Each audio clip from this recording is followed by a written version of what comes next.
విరాధుడు అనే రాక్షసుడు పూర్వజన్మలో తుంబురుడట.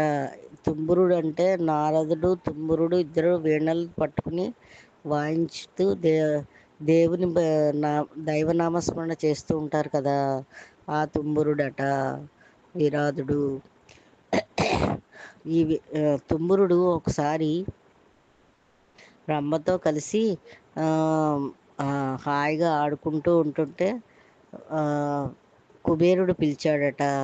కుబేరుడు పిలిచినప్పుడు తుంబురుడు ఈ రంభ వ్యామోహంలో పడి రాలేదట. అప్పుడు కుబేరుడు శాపాన్ని విడిచిపెట్టాడట.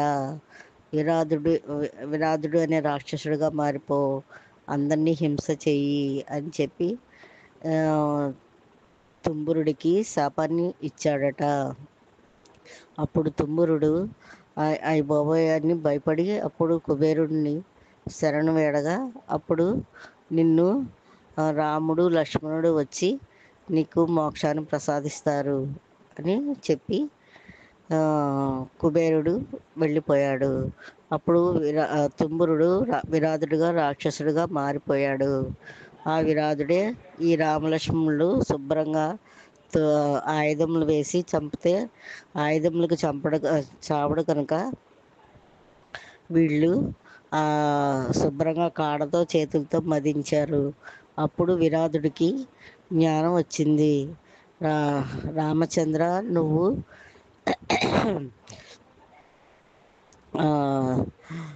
నన్ను ఇలా ఆయుధములతో చంపితే లాభం లేదు, నాకు ఆయుధములతో చావను. నేను పూర్వజన్మలో నువ్వు కాళ్ళతో తొక్కడం వల్ల నాకు జ్ఞానోదయం అయింది. నేను పూర్వజన్మలో తుంబురుడిని.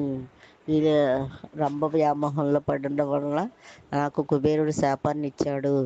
అందువలన నేను ఆయుధములతో చావను గనక పెద్ద గొయ్యి తీసి అందులో నన్ను తోసేసి మట్టితో కప్పి కాళ్ళతో తొక్కితే నేను చచ్చిపోతాను అని చెప్తాడు. అప్పుడు అలాగే చేశారు. పెద్ద గొయ్యి తీసి విరాధుడిని ముందరే ఒకసారి మేడ మీద తొక్కి తర్వాత ఏమో ఆ గొయ్యిలో విరాధుడు అనే రాక్షసుని రామలక్ష్మణులు ఇద్దరు కలిపి తోసేసి మట్టితో పూడిసి మళ్ళీ మట్టి మీద కూడా తొక్కారు. అప్పుడు విరాధుడు చనిపోయాడు. ఆ విరాధుడు చనిపోయినప్పుడు ఆ అడవి అంతా ప్రతిధ్వనించింది. మృగాలన్నీ కకావికలమై పారిపోయాయి. అప్పుడు విరాధుడు చనిపోయాడు. అప్పుడు తుంబురుడిగా ప్రత్యక్షమయ్యాడు గంధర్వుడు. తుంబురుడు అంటే గంధర్వుడు. అప్పుడు ఈ తుంబురుడు చెప్పాడు, మీరు ఇలాగే ముందుకు వెళ్ళి శరభంగ మహర్షిని కలవండి. మీ